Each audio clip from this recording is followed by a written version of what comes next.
Buenos días o buenas noches, según donde nos estén escuchando en cualquier parte del mundo.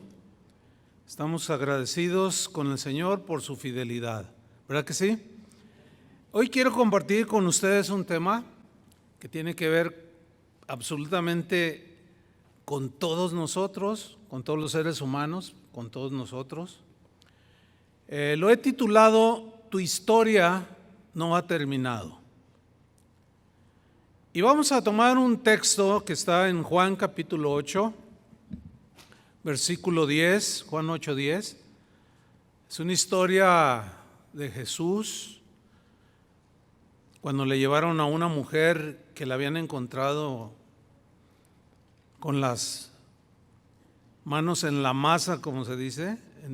La encontraron en una situación muy tremenda para ella. Vamos a leer Juan 8, 10. Dice: enderezándose Jesús y no viendo a nadie sino a la mujer, le dijo: mujer, ¿dónde están los que te acusaban? ¿Ninguno te condenó? Ella dijo: ninguno, Señor. Entonces Jesús le dijo: ni yo te condeno. Vete y no peques más.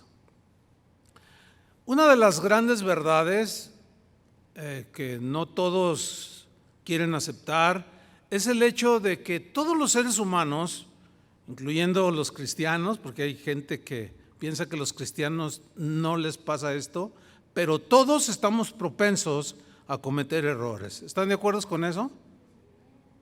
Todos. No hay un solo ser humano que no comete errores en su vida. Todos los cometemos. Sin embargo, una de las actitudes más arraigadas en el ser humano, más enraizadas aún en los cristianos como nosotros, es esa actitud de etiquetar, de condenar a todo aquel que se equivoca, tomando una actitud muy insolente o muy inquisitoria. Tomamos una actitud muy negativa de condenación y de desprecio contra aquel que comete errores en su vida, como si nosotros no los cometiéramos. Ahora, ¿qué es lo que hacemos? Lo que hacemos es terminamos la historia de esa persona a partir del error que cometió. En ese momento cerramos la historia, ya. Es un esto, es un lo otro, es más allá. Como si Dios ya hubiera terminado de trabajar en la vida de esa persona y nosotros ya ser perfectos. Es una actitud muy negativa. Esto es un error muy grave, hermanos. ¿Por qué? Porque estamos negando que la gracia de Dios pueda levantar a aquella persona que cayó o que se equivocó. Al tomar nosotros una actitud así muy, no, lo hizo y ya cayó de mi gracia. ¿Sí? Estamos diciendo que nosotros nunca nos vamos a equivocar. Estamos diciendo que nosotros nunca vamos a cometer errores y que nunca vamos a pecar. Ese es un error grave. Al cerrar la historia de alguien que cometió un error o un gran pecado, estamos negando la misericordia de Dios. También estamos negando que el poder de Dios pueda levantar al caído. Nosotros cerramos la historia y hasta ahí quedó. Y ya decimos, pues, como si estuviéramos diciendo, ni aún Dios puede cambiar a esta persona. Y damos por terminado la historia de esa persona. Pero estamos desfigurando el carácter de Dios. El carácter de Dios es amoroso. ¿Están de acuerdo con eso? El carácter de Dios es bondadoso. El carácter de Dios es misericordioso. Es paciente y perdonador. Claro que también hará justicia y dará el castigo a todo aquel que se rebela contra Él. O sea, es amor, pero también es un juez justo que dará el castigo a cada quien. Pero cuando nosotros tomamos una actitud de esa índole, estamos negando o dando una mala impresión acerca de Dios. El autor del mundialmente conocido himno "Cuán grande es Él", ¿quién de aquí no lo habrá cantado alguna vez? Él dijo en una ocasión lo siguiente: yo no soy lo que debería de ser, pero tampoco soy lo que quiero ser, pero aún así estoy seguro que no soy lo que fui alguna vez. Y por gracia de Dios soy lo que soy ahora. Dios no ha terminado conmigo. Yo les pregunto, ¿habrá Dios terminado ya de hacer una obra maravillosa en ti, o en alguno que esté aquí presente o que nos esté viendo? No, todos seguimos batallando y luchando mientras estemos en esta naturaleza caída. Hay muchos ejemplos en la Biblia de cómo hombres de Dios, hombres de fe, de buen testimonio, en algún momento de su vida cometieron errores. ¿Quién no recuerda la historia de Abraham? ¿Quién no recuerda el episodio aquel tan triste cuando, desesperado porque no venía el hijo que Dios le había prometido, tuvo un hijo fuera del matrimonio? Pero yo quiero recordarles que la historia de Abraham no se cerró en ese momento, ¿verdad que no? Estoy convencido de que si Abraham fuera nuestro contemporáneo hoy, sin duda que al enterarnos de que Abraham había tenido un hijo con otra señora, hubiéramos cerrado su historia, ¿sí o no? Cerraríamos su historia, lo condenaríamos y lo señalaríamos de manera implacable. Ese fue el que escogió Dios, ese fue el que escogió. No me digas, mira nada más. La historia de Abraham no terminó allí, no se cerró allí. Por supuesto que Dios desaprobó esa conducta. Dios nunca va a aprobar el pecado. Y trató con su siervo, pero no cerró su historia, no la terminó allí en ese momento, que es lo que desgraciadamente nosotros hacemos con nuestros semejantes. Y tenemos que ver el ejemplo de Dios. Así no terminó Abraham. Abraham terminó siendo el amigo de Dios. ¿Quién lo iba a decir? Abraham terminó siendo el padre de la fe. ¿Y qué me dice de Noé? Aquel que Dios dijo que era, la Biblia lo cataloga como el pregonero de justicia, aquel que le predicó a la gente y lo rechazaban en su mensaje, un hombre de fe. La Biblia en Hebreos 11 lo tiene en la lista de gente de fe. Pero si él fuera nuestro contemporáneo,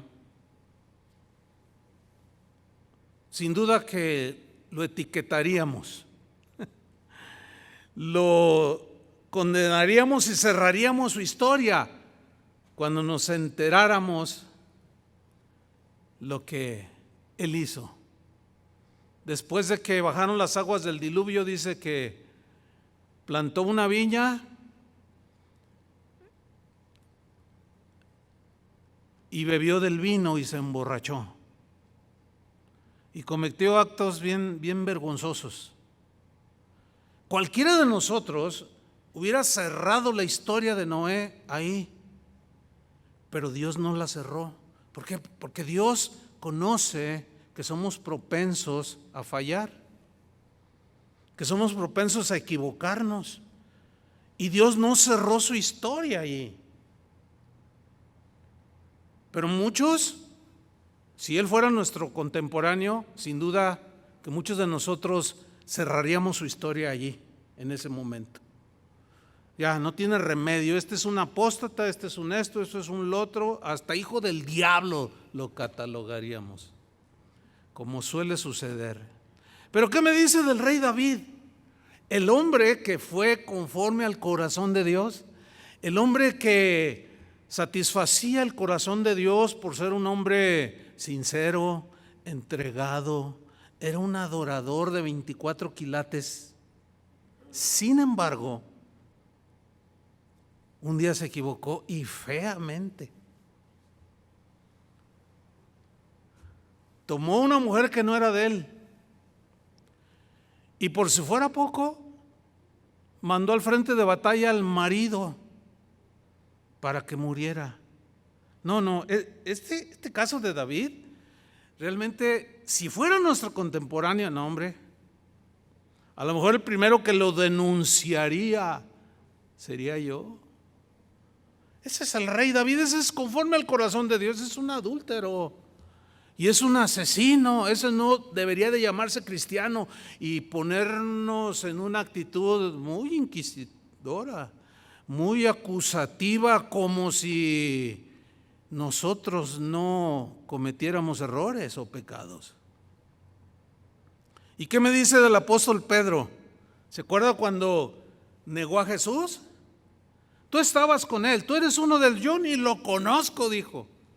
¿Te imaginas? ¿Te imaginas a Juan allí escuchando que Pedro está negando a Jesús y que terminó blasfemando y maldiciendo, que no lo conozco, y empezó a decir groserías, malas palabras, empezó a maldecir? Imagínense a Juan corriendo con todos los discípulos. Oigan, pues Juan, Pedro ya se nos cayó, ya se fue al mundo. Y ahí cerrar su historia. Si Pedro fuera nuestro contemporáneo, ¿cómo lo catalogaríamos? Seamos sinceros. ¿Qué pensaríamos de Pedro? Sin duda que lo mandábamos al tercer nivel del infierno, al más profundo. ¿Cómo? Si era muy cercano a Jesús, ¿cómo se le ocurrió negarlo? Y nos ponemos en una situación como si nosotros no estuviéramos propensos a hacer lo mismo o hasta peor. ¿Se acuerdan de la historia que Jesús habló del hijo pródigo? Que dijo, no, pues ya no quiero nada con estar en la casa de mi padre, dame toda la herencia. El padre se le entregó y se fue. Dice, lo más lejos que pudo, y allá malgastó el dinero, pero de una manera de lo más torpe que se puede imaginar, dándole vuelo a la carne, vicios, mujeres, desperdició. Eso es lo que implica la palabra que dice ahí en el Evangelio, que desperdició sus bienes. Bueno, el hermano del hijo pródigo se enteró de lo que había hecho su hermano y cerró su historia. Tan sellada tenía la historia de este hijo pródigo que sin embargo ignoró lo que había pasado después de que había vivido perdidamente. Él nunca supo ni imaginó que aquel hermano suyo había despilfarrado la herencia que su padre le había entregado. ¿Qué acaso no podemos pensar que cuando alguien comete errores, y más un cristiano, por supuesto, no podríamos pensar por unos momentos de que esa persona se podría arrepentir? ¿Sí o no? Es posible. ¿Qué fue lo que sucedió con el hijo pródigo?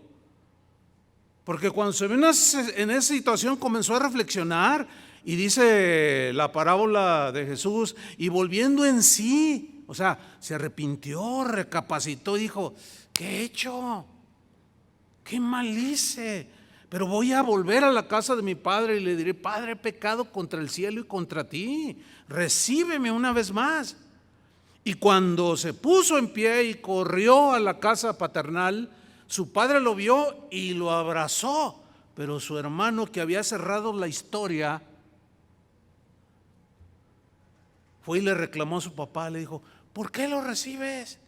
A él le das todo, mira, hasta sandalias nuevas y anillo de oro, siendo todo lo que hizo, todo, cómo vivió, y tú le das de todo y a mí no me has dado ni un cabrito siquiera para comer con mis amigos. Él se había quedado con la historia, él había cerrado en su corazón y en su mente la historia de su hermano. Pero la historia de su hermano no había terminado así. ¿Quién no se acuerda aquella mujer que llegó a un pozo a sacar agua para beber y Jesús le pidió agua? Dame agua para beber, tengo sed. Y hubo un diálogo con esta mujer. Esta mujer, todos recordamos la historia, era una mujer que había tenido 6 maridos y el que tenía no era su marido, 7 hombres en su vida. Si esta señora samaritana, que no se dice su nombre, nada más se conoce como Jesús y la samaritana, si esta samaritana fuera tu vecina, ¿cómo la catalogarías?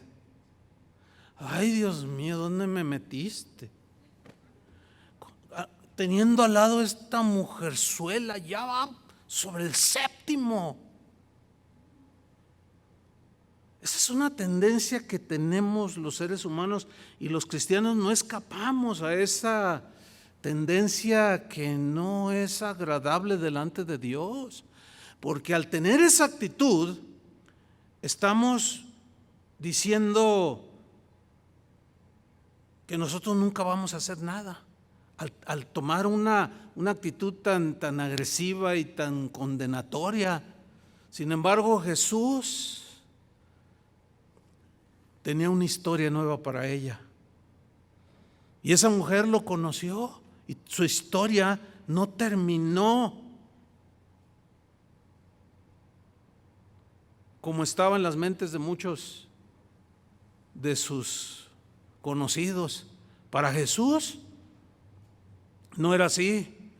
Jesús le dio una nueva vida, una nueva oportunidad, que es lo mismo que hace con nosotros y lo sigue haciendo.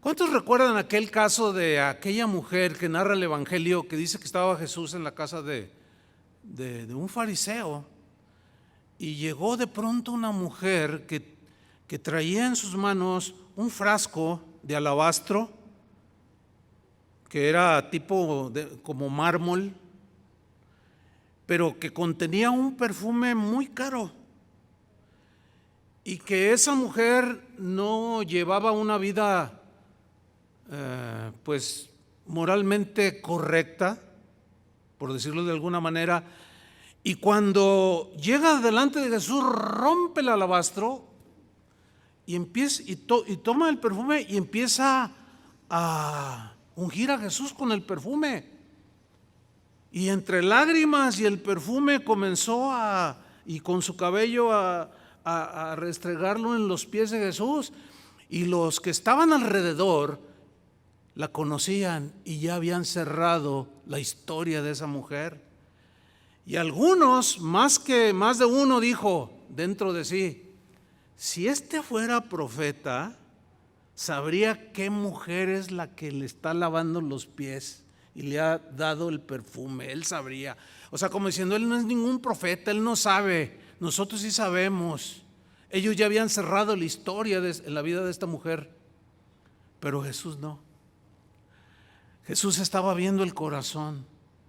Jesús, como bien escribió el apóstol Juan cuando dijo: hijitos míos, yo les escribo estas cosas para que no pequen. Pero si alguno hubiere pecado, tenemos abogado para con el Padre, a Jesucristo. Si confesamos nuestros pecados, Él es fiel y justo para perdonarnos y limpiarnos de toda maldad.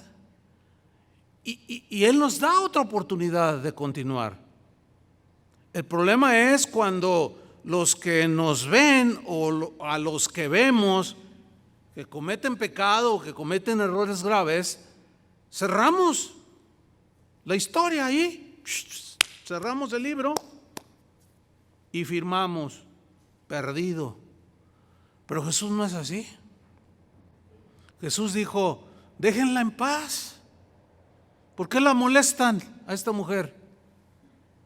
Ustedes que saben lo que yo puedo hacer con ella.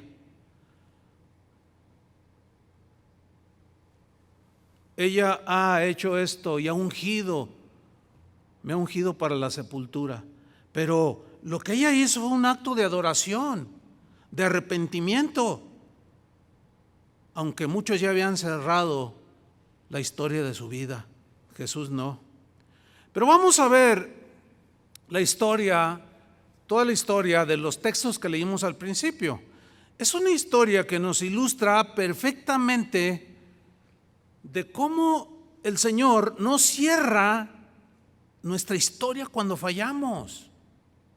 Él no lo hace. Vamos a Juan capítulo 8, versículo 1. Dice así: y Jesús se fue al monte de los olivos, y por la mañana volvió al templo, y todo el pueblo vino a él, y sentado él les enseñaba, les daba la palabra del alimento espiritual.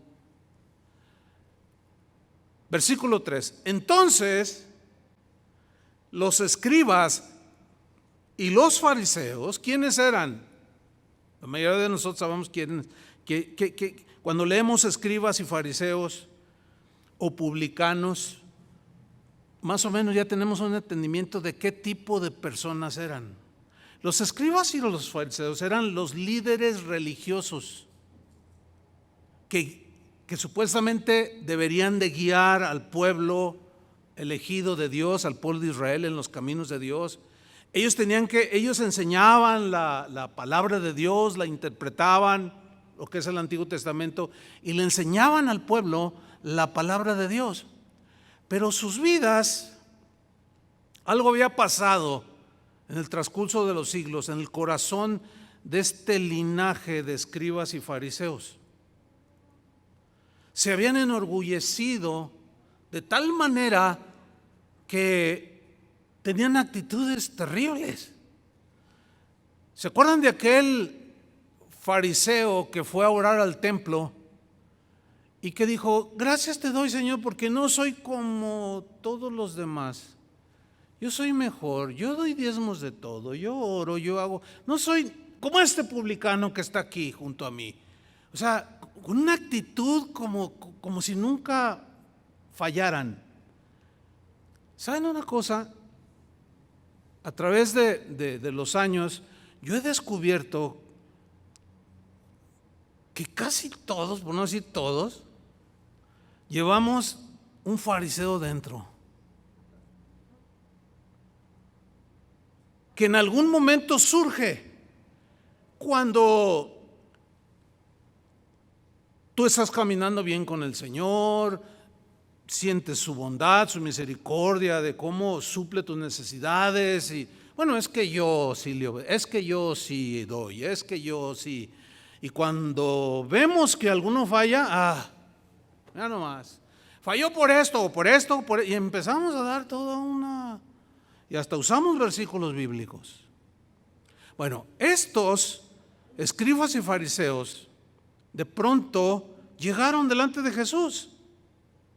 Le trajeron una mujer, dice, sorprendida en adulterio. ¿En qué fue sorprendida? En adulterio, un pecado grave. Uno de los 10 mandamientos violados por esta mujer. Y poniéndola en medio, o sea, para avergonzarla, que todo el mundo la viera, le dijeron: maestro, esta mujer, y la señalan estos fariseos, esta mujer, y todo el mundo, todos los que estaban ahí escuchando la enseñanza de Jesús, pues la estaban viendo. Él estaba enseñando y de pronto llegaron: esta mujer ha sido sorprendida en el acto mismo de adulterio. O sea, la agarramos con las manos en la masa, en pleno acto de adulterio. Y luego enseguida se ponen muy bíblicos, se ponen muy dando la impresión de ser gente muy justa, muy recta, que nunca se equivoca. Y le dijeron en el versículo 5: y en la ley nos mandó Moisés a apedrear a tales mujeres. No, pues ganas le sobraban de ser obedientes. No, pues nosotros queremos ser obedientes. ¿Qué acaso no has leído la ley que dice, etcétera, etcétera? Como pues, que él es el autor, imagínense, que no sabía. Dice, Moisés nos mandó a apedrear a tales mujeres. Ellos estaban citando Levítico 20:10, que dice, si un hombre cometiere adulterio con la mujer de su prójimo, el adúltero y la adúltera indefectiblemente serán muertos. Noten que en esos tiempos cometer adulterio era pena de muerte. Eran merecedores de pena de muerte. Y luego se dirigen a Jesús y le preguntan, ¿tú pues qué dices? Porque la ley dice que debemos de apedrear a este tipo de mujeres. ¿Tú pues qué dices? Versículo 6. Mas esto decían tentándole para poder acusarle. O sea, su intención no era obedecer la ley de Moisés. Su intención era, bueno, entre otras, avergonzar a esa mujer que sí había sido sorprendida en el acto de adulterio, pero a la vez querían tenderle una trampa a Jesús, porque los fariseos y los escribas tenían celos de Jesús, porque su doctrina era una doctrina que según ellos estaba violentando la ley de Moisés, pero no era así. En realidad lo que estaba haciendo Jesús era cumplir la ley de Moisés y venir a dejarnos el evangelio, que es el que nos rige el día de hoy. Ellos le quisieron tender una trampa. Si Jesús decía que la mujer debía o tenía que ser apedreada, pues habría consecuencias. Jesús perdería su reputación de compasivo. O sea, si Jesús hubiera dicho, no, apedréenla, bueno, sin duda que el pueblo, no, pues a ver, pues no que muy misericordioso y bueno, no que muy amigo de los pecadores, porque la está condenando junto con ahora, era merecedora según la ley. Otra consecuencia es que estaría en conflicto con los romanos, porque la ley romana prohibía a los judíos dictar y ejecutar sentencia de muerte. Solo los romanos podían hacerlo. Acuérdense que Israel en ese tiempo estaba bajo el yugo romano. Y si decía que perdonaran a la mujer, no, perdónenla. O sea, la situación no era fácil de cómo salir. Sin embargo, Jesús, ahorita vemos cómo salió de ese momento embarazoso y confuso. Porque si él decía que perdonaran a la mujer, iban a acusar a Jesús de que él estaba enseñando a quebrantar la ley de Moisés. Lo iban a acusar de que estaba alentando el adulterio, de que estaba fomentando el adulterio. Entonces ahora sí que Jesús estaba, entre comillas, como decimos, entre la espada y la pared. No hallaba para dónde hacerse, supuestamente. Dice el versículo 6, en la segunda parte, cuando le dicen, ¿pero tú qué dices? Pero Jesús dice, inclinado hacia el suelo, escribía en tierra con el dedo. A través de la historia del cristianismo se ha tratado de buscar qué era lo que Jesús escribía con el dedo. Bueno, hay distintas, digamos, pues aportaciones desde el primer siglo hasta la fecha de lo que Jesús estaba escribiendo con el dedo. Mientras estaba la mujer allí acusada, él estaba escribiendo con el dedo. Pero la verdad, cualquier cosa que se diga sería especular, porque la Biblia no dice que estaba escribiendo. Pero una de los supuestos que muchos estudiosos a través de los siglos aportan de una posibilidad era de que Jesús estaba escribiendo los mandamientos. No matarás, no robarás, no adulterarás, todo, porque si supongamos que así fue, Bueno, al estárselos escribiendo y los fariseos allí junto a esa mujer que estaba siendo acusada, estaban viendo lo que estaba escribiendo Jesús. Y ellos lo conocían, ellos lo enseñaban. Pero haya sido lo que haya escrito Jesús, en realidad, si el Evangelio lo omite, bueno, no hay mucho que decir al respecto. Nada más es como pensar que en esa posibilidad. Ahora vamos al versículo 7. Ahora, ¿cuánto se tardó Jesús en escribir con el dedo? Pues no dice, pero el versículo 7 como nos muestra que los fariseos y los escribas como que se desesperaron, como que estaban impacientes por hacer la voluntad de Dios, como que estaban impacientes por obedecer la ley de Moisés. Y dice en el versículo 7, y como insistieran, esa palabra insistir en el griego es de una manera enfática, maestro, no hay nada que decir, la ley dice que a este tipo de mujeres hay que apedrearlas. Y todos con su piedrita acá atrás, ¿verdad? Y nada más esperando a que dijera, pues sí, eso dice la ley, y pues órale. Y ahí la lapidaran a esta mujer. Entonces dice, como insistieran en preguntarle, fue tan insistente, él parece que, o sea, en el texto, cuando se lee en el griego, es como da a entender que se tomó todo el tiempo. Inclusive hasta como que parecía que Jesús no los escuchaba a ellos. Y él seguía escribiendo. Oye, y él estaba agachado, acuérdense. Estaba sentado y se agachó y estaba escribiendo con el dedo. Oye, haznos caso. Pues no, que muy maestro. Y le insistieron. Finalmente dice en el versículo 7, se enderezó Jesús y les dijo algo que la sabiduría de Jesús, allí en lo que él dijo está encerrada la compasión, el amor, el perdón.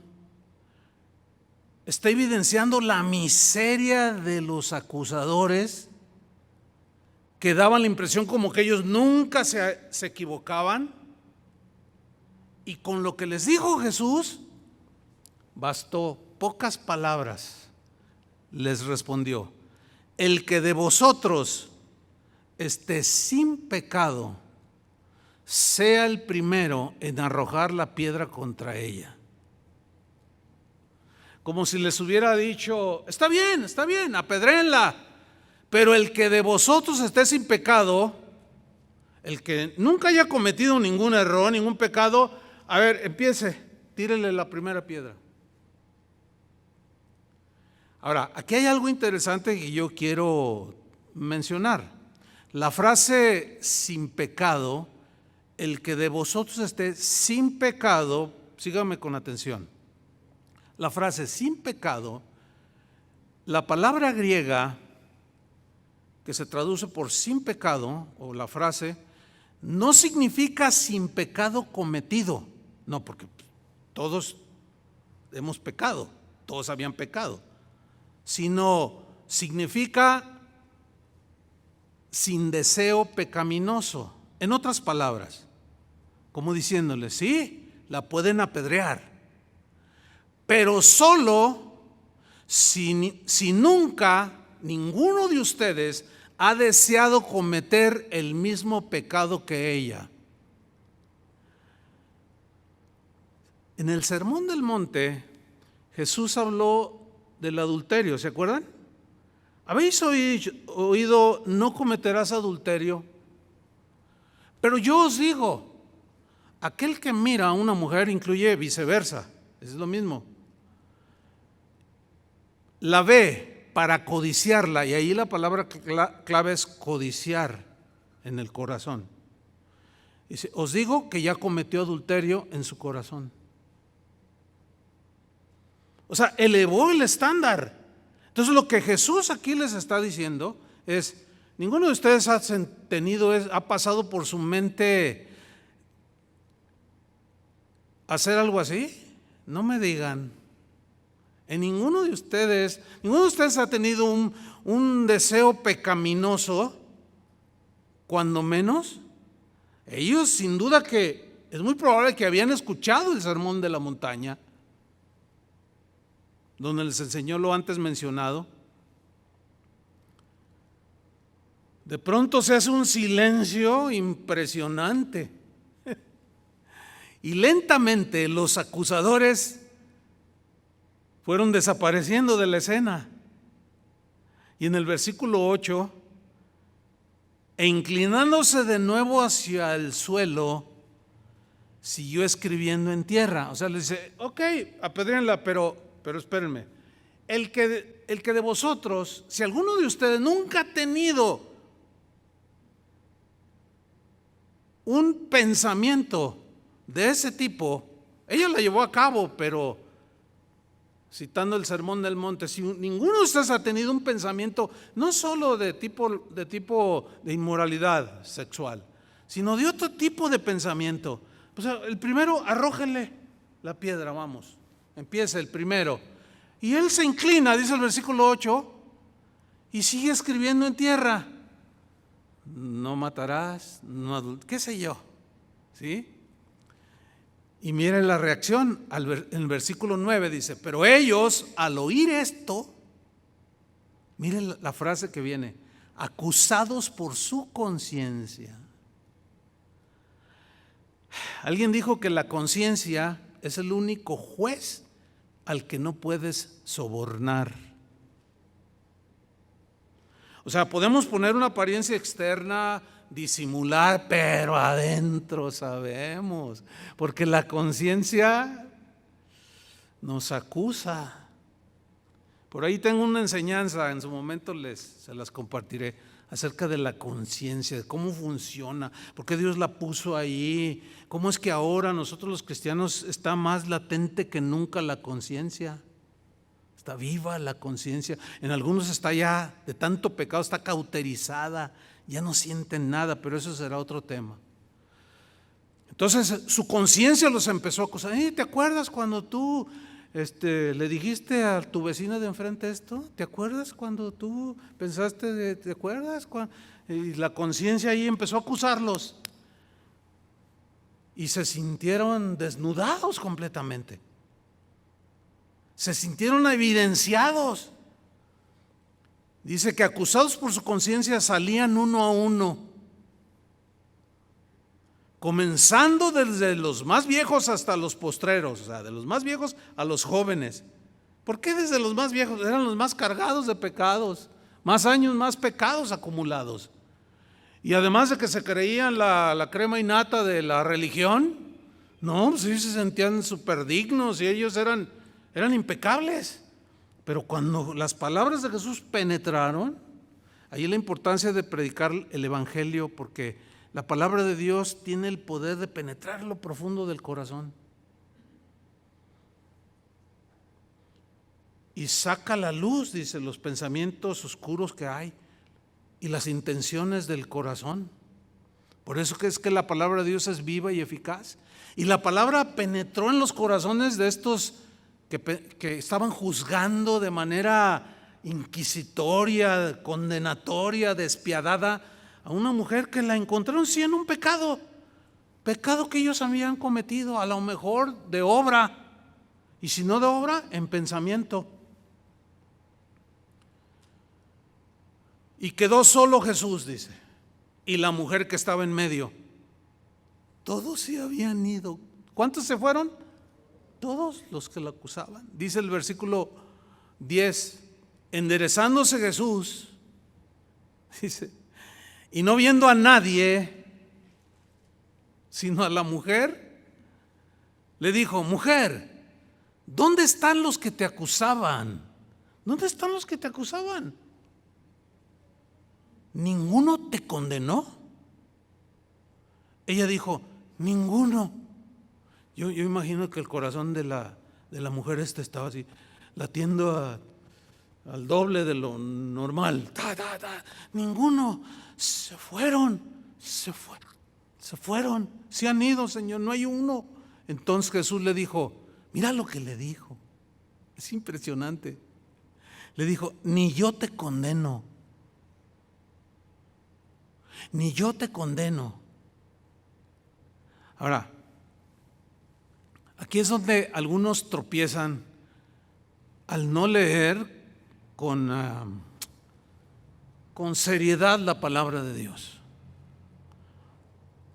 Cuando Jesús dice, ni yo te condeno, no significa que Él está tolerando el pecado en la vida de esta mujer. Eso debe de quedar bien claro. San Pablo a los romanos les escribió, perseveraremos en la gracia de Dios que nos regaló la salvación. Perseveraremos en el pecado, dijo, para que la gracia del perdón de Dios sea más abundante en nosotros. En ninguna manera, dijo, no, ¿cómo? No puede ser así. El Señor vino a rescatarnos de la esclavitud del pecado. ¿Cómo vamos a seguir en él? Ahora, los fariseos y los escribas habían cerrado la historia en la vida de esta mujer, en el momento en que la encontraron en el pecado. Hasta aquí llegó. Cerraron el libro de la vida de esta mujer. Pero Jesús lo vuelve a abrir. Y dice, mujer, ni yo, fíjate, el creador del universo, ni yo te condeno. Ahora, ¿estaba tolerando Jesús el pecado? No, para nada. Horrenda cosa es caer en manos de un Dios justo, limpio. Y no se dejan de engañar por los deleites temporales del pecado. Hay muchas advertencias y muchos textos de cómo Dios aborrece el pecado. Lo que está sucediendo aquí es que Jesús no cerró la historia en la vida de esta mujer. Cuando Él le dijo, ni yo te condeno, viene una segunda frase, que donde está encerrado el amor, el perdón, la segunda, tercera, cuarta y quinta oportunidad, o sexta, o cuantas se presenten. Le dijo, vete y no peques más. En el griego esa frase, y no peques más, dice, deja de adulterar. Vete, pero ya no cometas ese mismo pecado. En esa frase estaba encerrado el perdón de Jesús, la misericordia de Jesús. En ese momento, el Señor abre de nuevo el libro de esta mujer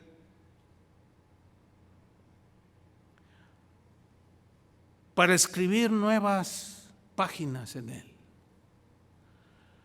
Páginas que quiere escribir en la vida de todos.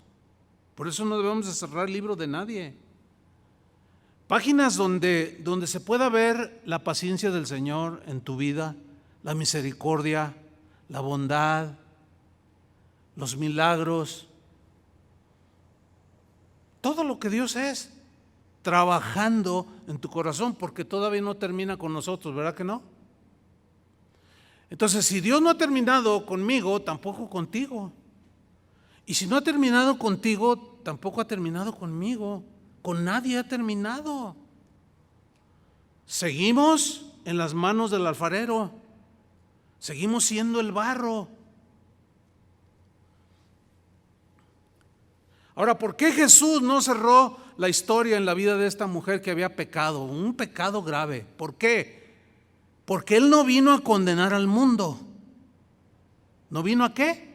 A condenar al mundo. No, el mundo ya estaba condenado.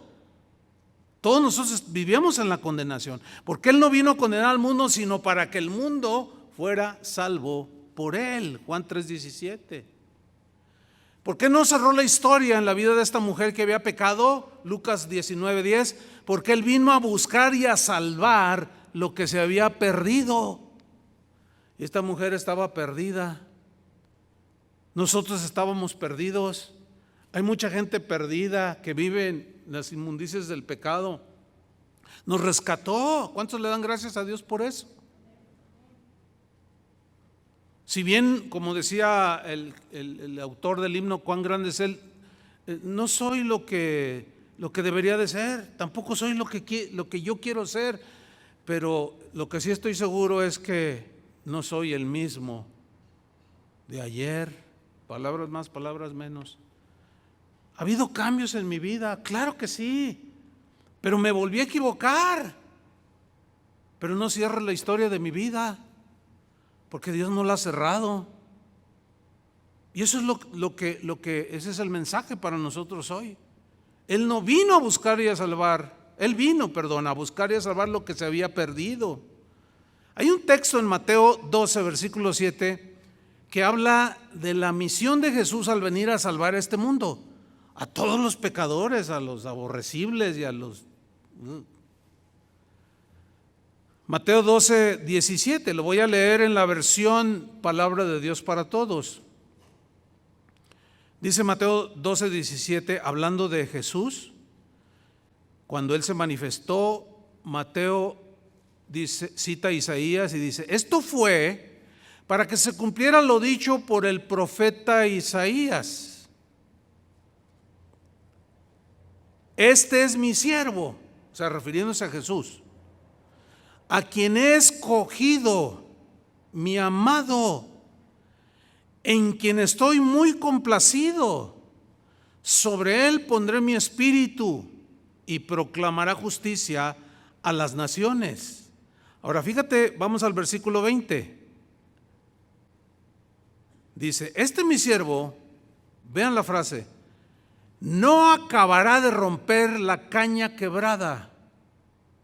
En la Reina Valera dice, no quebrará la caña cascada.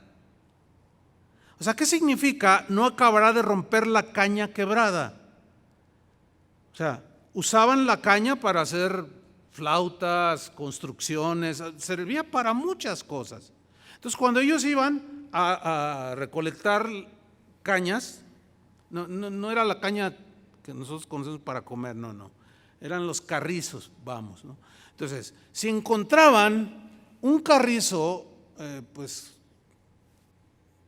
quebrado o cascado, ya con rajas de algún golpe, qué sé yo, pues eso era desechado por los constructores. Pero Jesús aquí Mateo, de manera metafórica, en sentido espiritual, dice, no terminará de romper la caña quebrada. ¿Qué significa? Que todos estamos quebrados por el pecado. Todos tenemos las secuelas del pecado. Todos estamos cascados o quebrados, listos para ser desechados. Y lo que hacía los que recolectaban las cañas era, la miraban y le daban otra y la desechaban. Y dice aquí que Jesús no terminará de romper la caña quebrada, como esa mujer. Estaba quebrada. Y estos fariseos que pretendían ser impecables, querían que Jesús le diera el segundo golpe para finalmente desecharla. ¿Qué hubiera pasado de nosotros? Piénsalo un momento. ¿Qué hubiera pasado de ti? ¿Qué hubiera pasado conmigo si al cometer de los errores que hemos cometido, Él llegara y después de estar quebrados, Él nos diera el segundo golpe? ¿Dónde estaríamos ahorita, hermanos? ¡Qué terrible! Ni pensarlo. Hasta duele la cabeza de pensar que Jesús haría una cosa así. Él no hace eso, pero nosotros sí lo hacemos.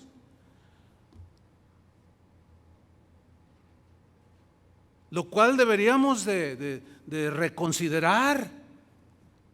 Él no quebrará la caña cascada, no acabará de romper la caña quebrada. Y viene una segunda metáfora, ni apagará la mecha que apenas arde. En la Reina Valera dice, y no apagará el pábilo que humeare. O sea, que está ahí la vela, ya toda, que ya está ya no da una, y la llama empieza a extinguirse. ¿Han visto esa escena, no? Cuando prendes esas veladoras de aroma. A mí me gusta la de manzana con canela y yo tengo allí y la prendo, pero hay veces que, pues ya no huele y voy, está la llamita así extinguiéndose y de pronto, y sale humito. Así somos, como el pábilo que humea, que por X o Z nuestra llama se va extinguiendo por el engaño del pecado, por seguir los impulsos de la carne. Dice, ni apagará la mecha que apenas arde. Como, bueno, pues ya no vas a ponerle salivita y psh. Pues mira, pues esto ya está para extinguirse de una vez. Psh. Ahora, cuando alguien hace algo en contra de nosotros, queremos quebrarlo. Y si su llama se está extinguiendo, buscamos el extinguidor de fuego, olvidando que Jesús un día nos dijo, ¿dónde están los que te condenaban? No, pues se han ido, ya ninguno, ni yo te condeno. Vete, cambia tu vida. Ahí estaba el perdón de Jesús. Para los implacables fariseos antiguos y modernos, es inaceptable que el perdón se base en la compasión de Dios. O sea, no lo pueden aceptar. Hay algo muy extraño allí. O sea, sí recibieron la compasión de Dios, pero no están dispuestos a que Dios la siga repartiendo a los demás. Y cierran la historia de aquellos que no les caen bien, que los ofendieron, que los defraudaron, que qué sé yo. Jamás pasó por sus mentes de los fariseos antiguos y tampoco de los modernos, no pasa por sus mentes que el objetivo de Jesús era restaurar al criminal, restaurar al pecador. En Gálatas 6:1 hay una instrucción para nosotros los cristianos que tiene que ver con este tema. Voy a leerlo, Gálatas 6:1, en la versión Palabra de Dios para Todos.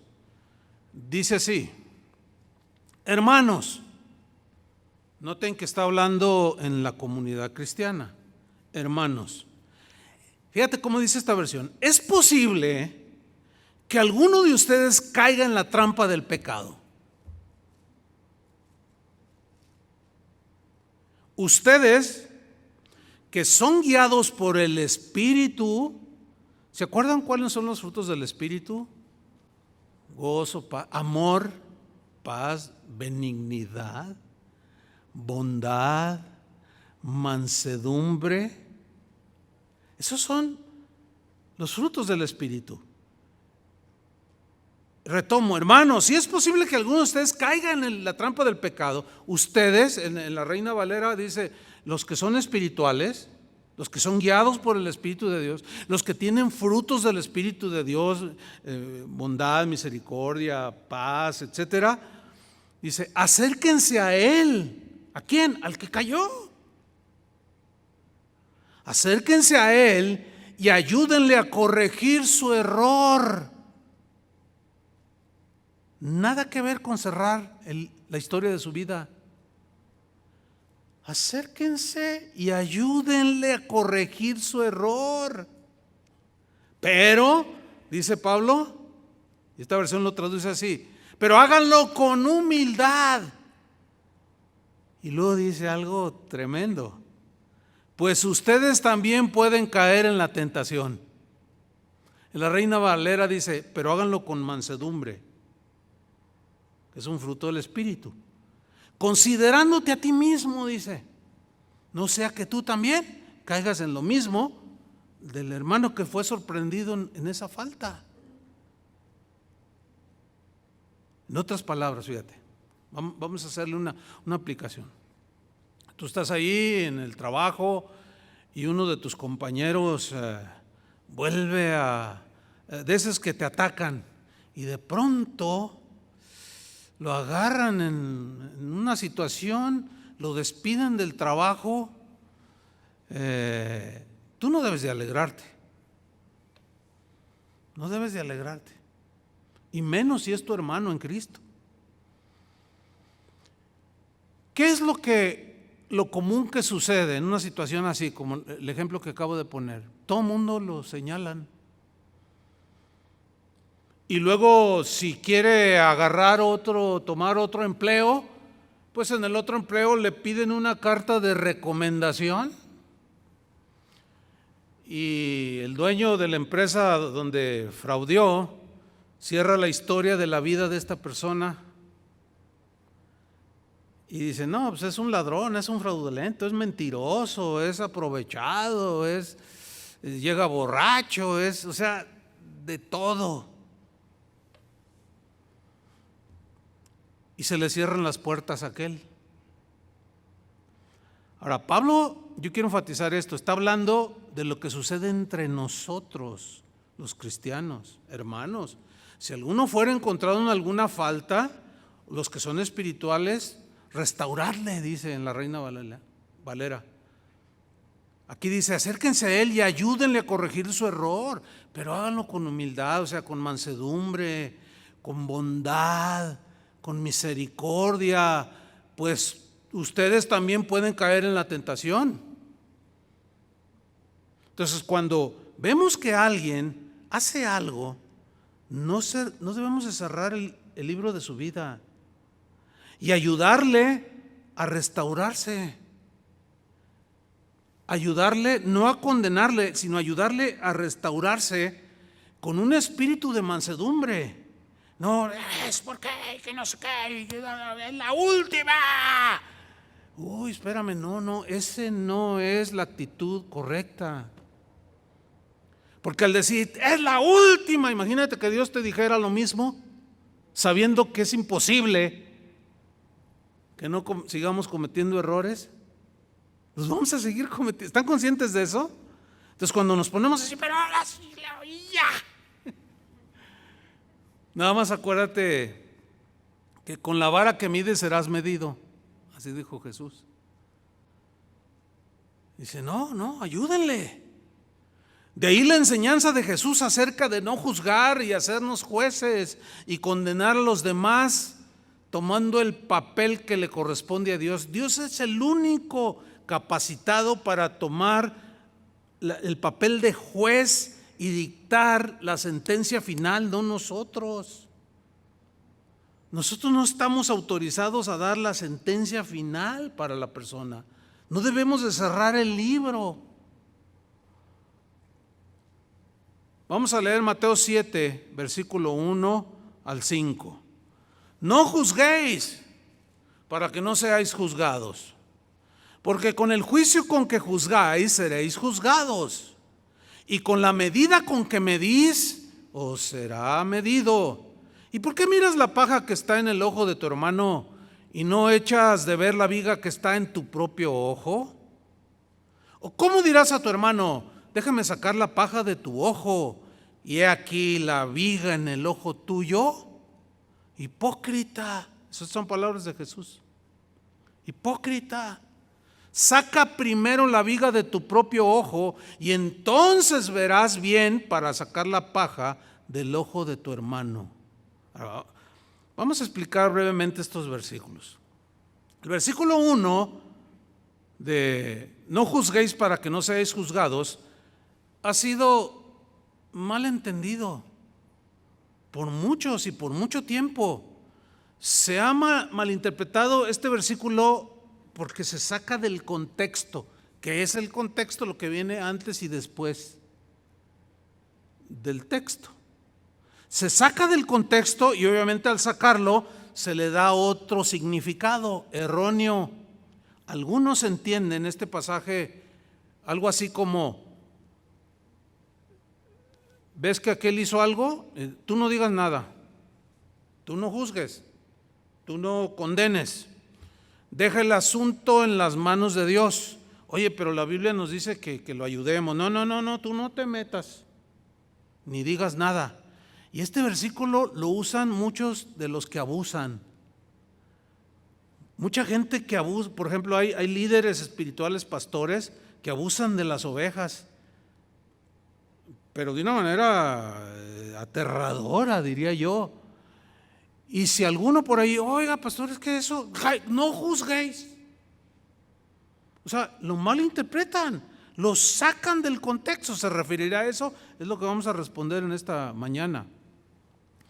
Una pregunta: ¿podemos acaso nosotros reprender a alguien cuando comete un pecado?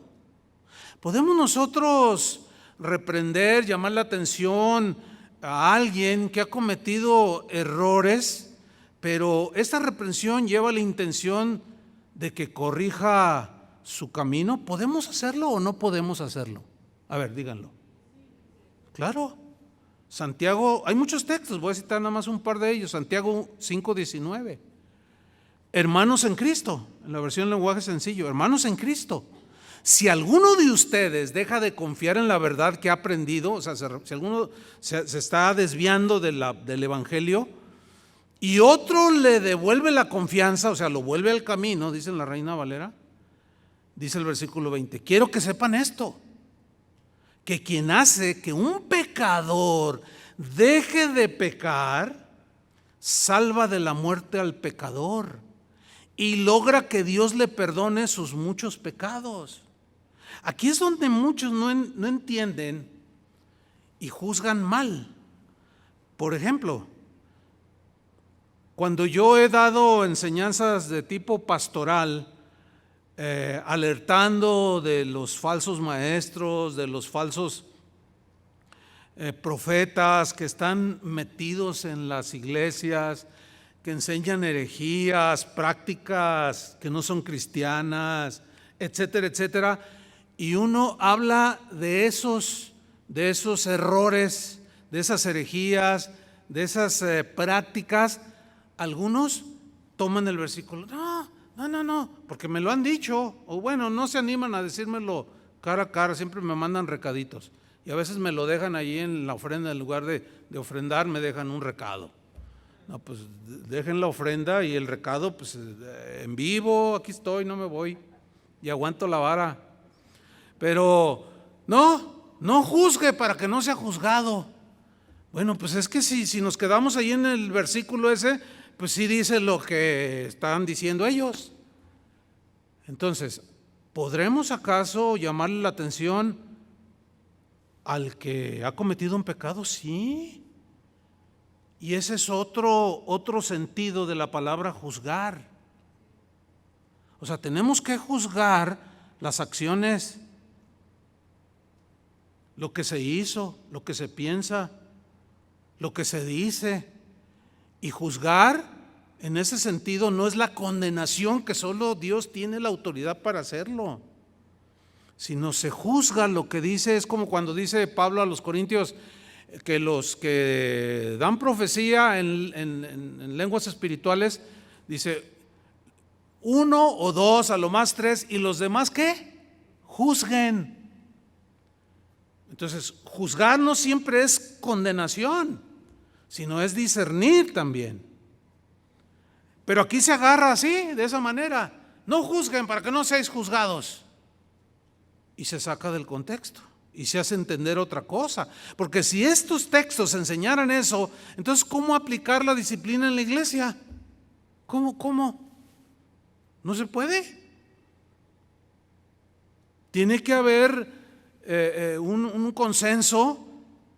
Por ejemplo, en Mateo 18:15, palabras de Jesús, dice, por tanto, si tu hermano peca contra ti, ahí está, si peca contra ti, ve y repréndele.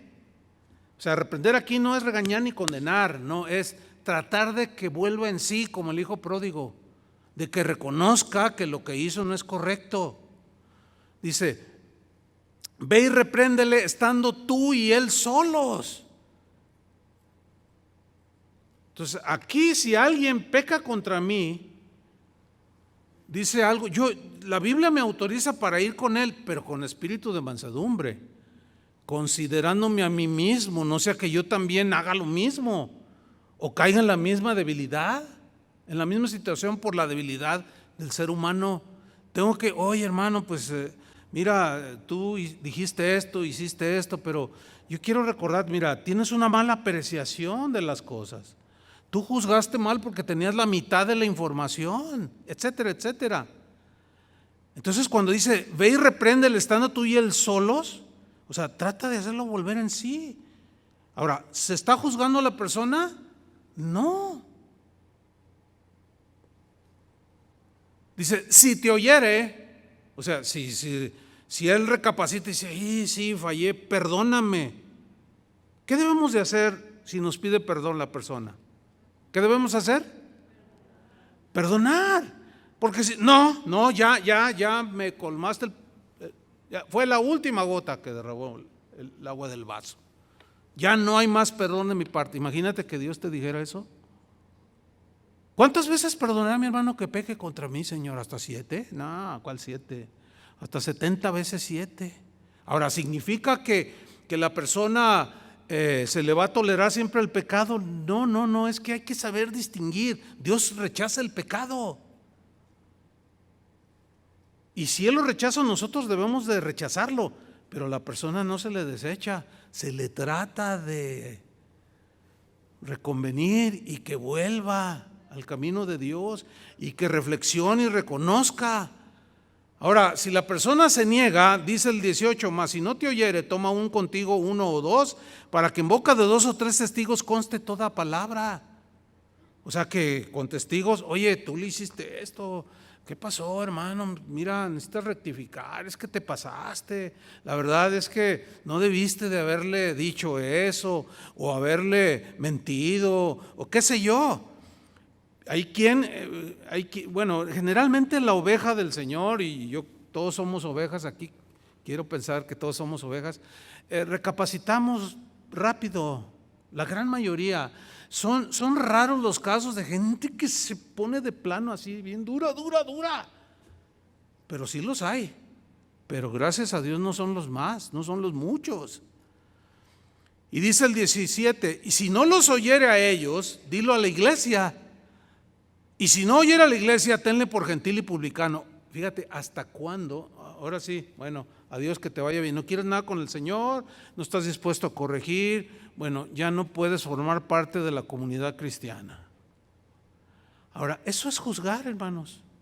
Pero si ustedes se fijan, son instrucciones de Jesús. Y si lo que Él dijo en Mateo 7:1, no juzguéis para que no seáis juzgados, significa lo que malamente algunos interpreten. Entonces, ¿cómo llevar a cabo esto? Es que son 2 puntos diferentes. Vamos al asunto y terminamos. Lo que Jesús está enseñando en Mateo 7:1, no juzguéis para que no seáis juzgados, es lo siguiente. La enseñanza es esta, que Dios rechaza, repudia la hipocresía de aquellos que condenan a otros de manera implacable, como los fariseos que llevaron a la mujer delante de Jesús, la adúltera, cuando ellos mismos tienen los mismos pecados o peores. Eso es lo que ese pasaje enseña. Vamos a leerlo en otra versión que es un poco más explicada y nos va a quedar claro el punto. Mateo 7:1, versión lenguaje sencillo. Mira, aquí dice mucho más claro, dice, no se conviertan en jueces de los demás. O sea, el juez es el que da la sentencia, ¿no? Final, es el que cierra la condena. El único capacitado para hacerlo es Dios, hermanos. Porque nosotros podemos tener mala percepción de lo sucedido.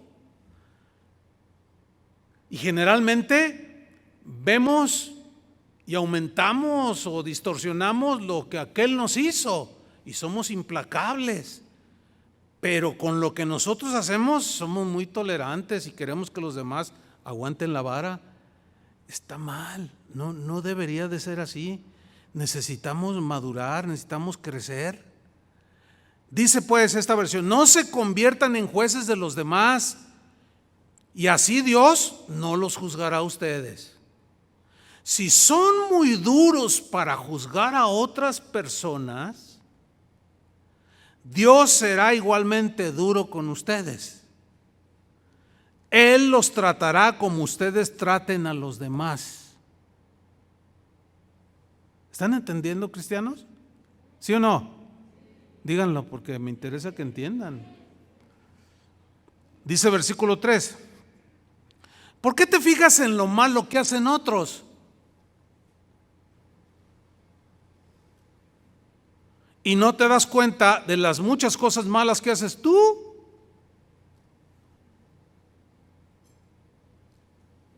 Es que somos campeones en esto. O sea, somos expertos en discernir lo mal que hacen otros.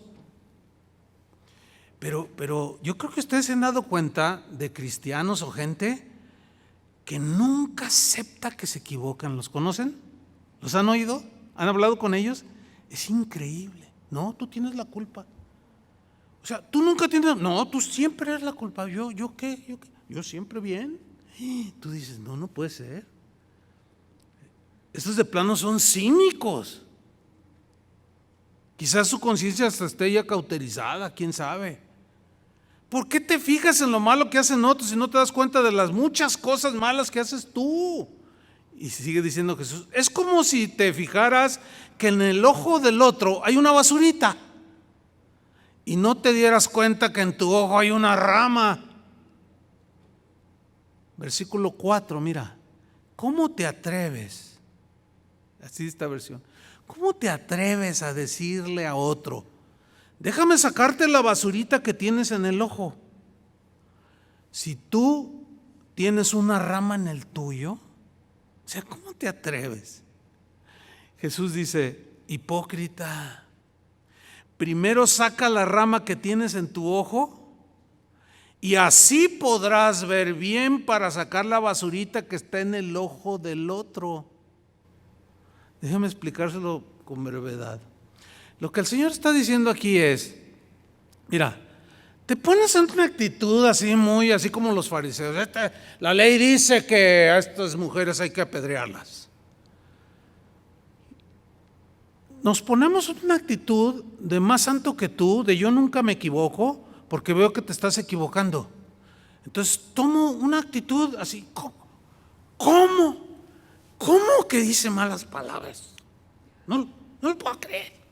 No, ya es el colmo. El juicio de Dios caiga sobre él. Hijo del diablo. Entonces dice Jesús, ¿cómo te atreves? ¿Cómo te atreves a decir eso y a poner en una situación así al otro cuando tú no solo dices malas palabras, dices peores cosas? No te hagas, como diciendo así. Ahora, eso no significa que necesariamente alguien lo esté haciendo, o sea, que reprende a otro. No, lo que Jesús está reprendiendo es la actitud hipócrita. ¿Están entendiendo? Es el de yo nunca fallo, yo siempre estoy bien. Eso es lo que Él está reprendiendo. Jesús no está diciendo que no debemos de llamarle la atención a nadie que está equivocado, a la esposa, al esposo, al hijo, qué sé yo. No, Él lo que está diciendo es, mira, no te pongas en esa actitud tan impecable de que tú eres la perfección, el sello de la perfección, y te portes de una manera así despiadada, ya, te vas a ir al infierno. Dice, no seas hipócrita, que fue lo que les dijo a aquellos que llevaron a la mujer adúltera. A ver, pues el que ustedes nunca haya sentido un pensamiento siquiera, o haya tenido estos sentimientos inmorales, pues tírenle la primera piedra. No, se empezaron al menos aquellos fueron sinceros y soltaron las piedras y se fueron. Pero lo más triste es ver a cristianos que permanecen con la piedra en la mano, como si ellos nunca hicieran nada. El que fue nuestro pastor y tutor por muchos años, ¿cómo lo extraño? pero aprendí muchas cosas. Una de las cosas era esta, hermano. Era un hombre tan misericordioso, tan paciente. Yo una vez fui con él y le dije, oye hermano, porque lo vi platicando con un pastor que yo sabía que pues no hacía cosas muy dignas de un pastor. Entonces voy yo con el celo, ¿verdad? Era sincero, creo que puedo decirlo, que tenía celo de Dios, no aprobaba la conducta de ese pastor con el que el hermano Pablo seguido conversaba. Entonces yo fui con él con una actitud como la de los fariseos. Le dije, oiga hermano, a lo mejor usted no sabe, pero ese hermano, y empiezo a soltar las acusaciones, pero mi actitud no era buena. Yo cuando recuerdo ese caso, lo he contado en otras ocasiones, pero cada vez que lo recuerdo me da vergüenza, pero tengo que contarlo, aunque me dé vergüenza, porque bueno, ahora me es claro, ¿no? Es que él esto y lo otro. Y el hermano Pablo no me miraba. Ah, hermano, dice. Misericordia, hermano, me decía. Ah, pero que quién sabe qué. Hermano, ten misericordia con él. Es que sí sabía, sí sé que él, pero precisamente por eso platico con él, para hacerlo volver al camino. Y luego me la revira. ¿Ya lo hiciste tú para que él vuelva al camino? No, bueno, pues entonces cállate. No, una vergonzada ese día quedó grabado en mi memoria. Cuando alguien viene a acusar a alguien, pues yo como pastor, pues es bien común esto, ¿no? Yo escucho, pero luego pienso en el acusado o en la acusada o en el que cometió el error, comprobado o no. Y Señor, ¿cómo debo? ¿Con misericordia? ¿Con paciencia? ¿Considerándote a ti mismo? Porque a veces uno como pastor se desespera.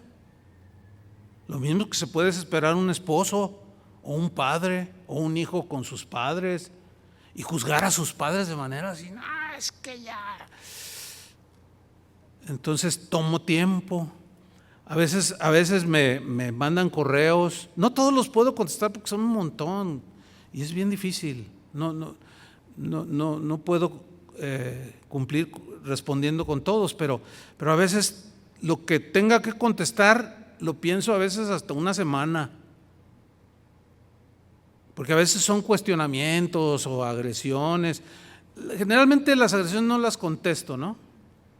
He aprendido a no hacerlo y pasar por alto la ofensa.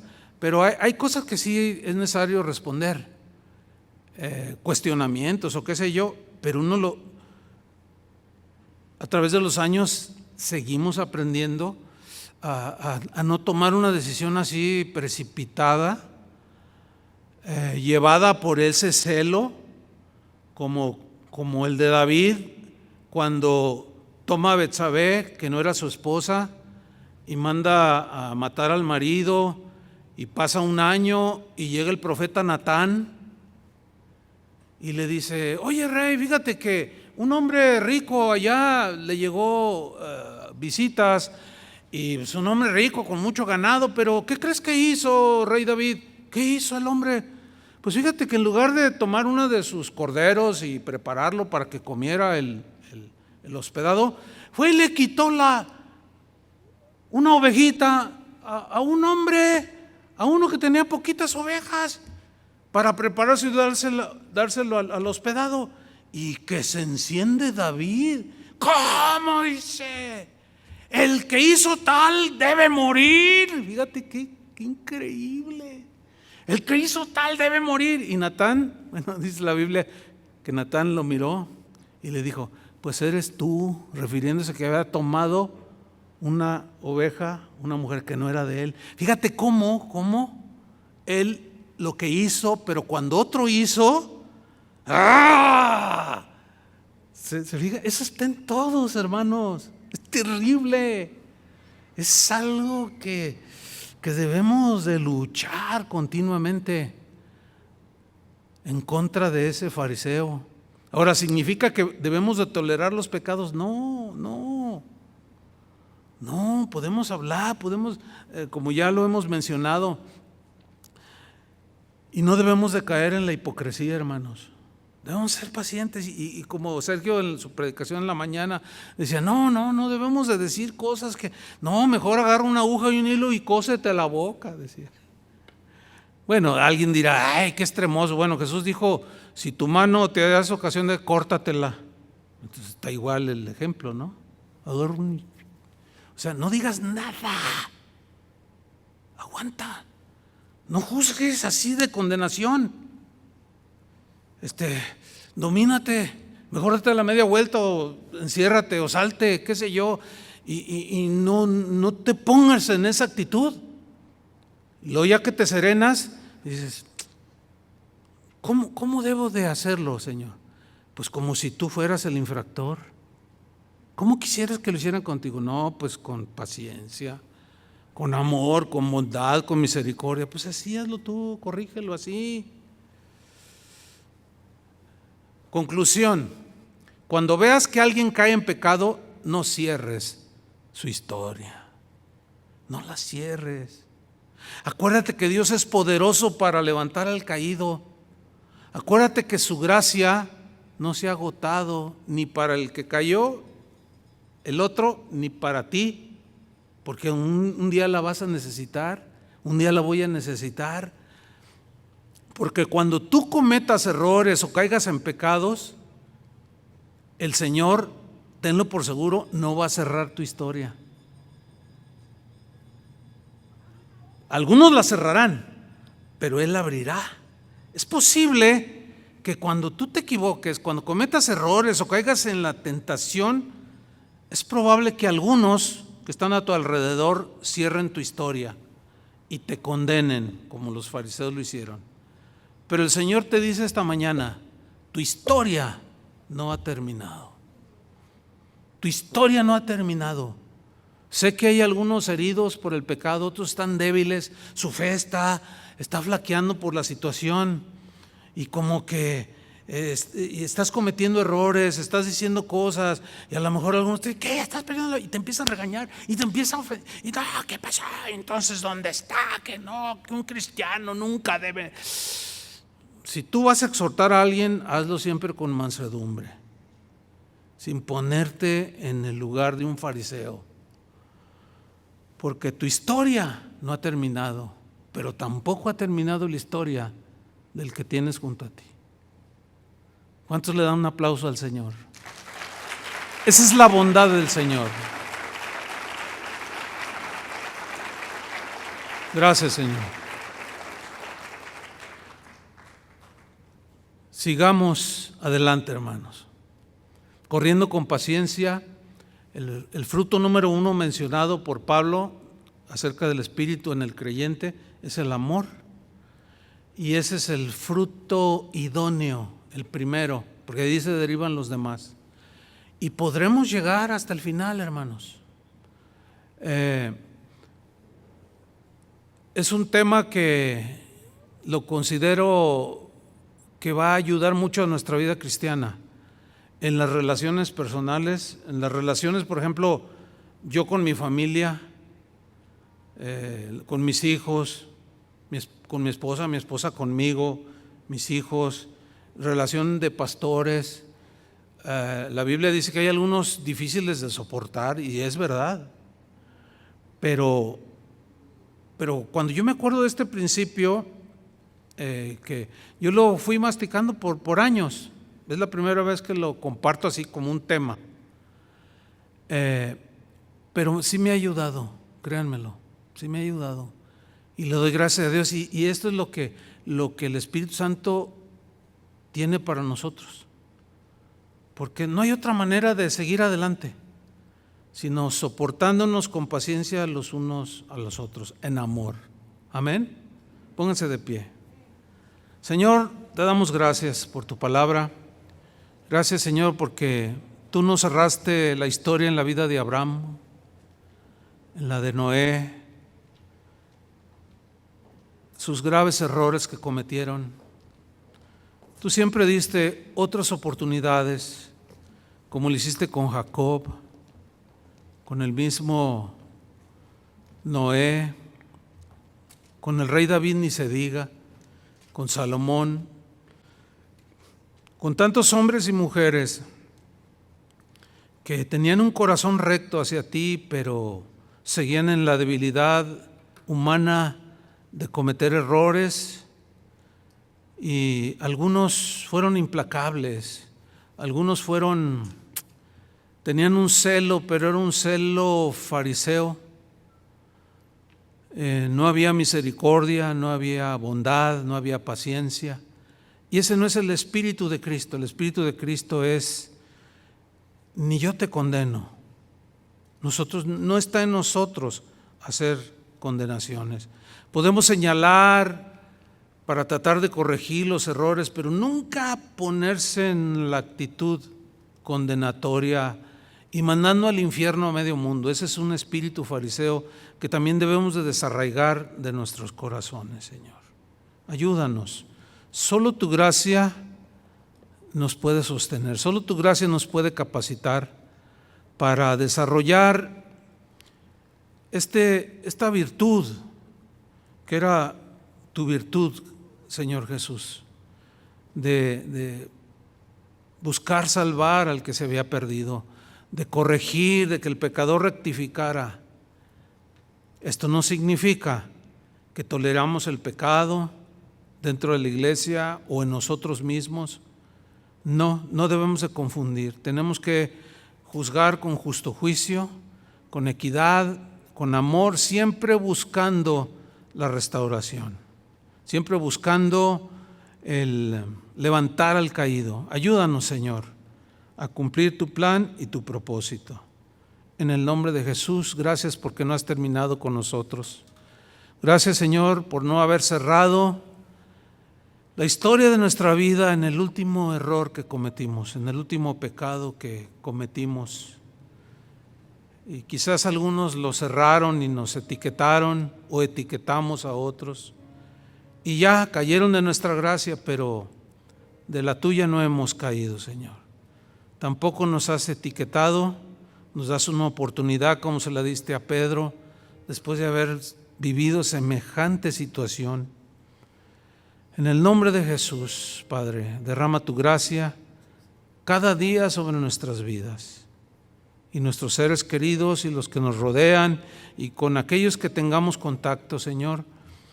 Derrama sabiduría sobre nosotros para saber cómo tratarlos y ser compasivos y misericordiosos. En el nombre de Jesús. Gracias, Señor.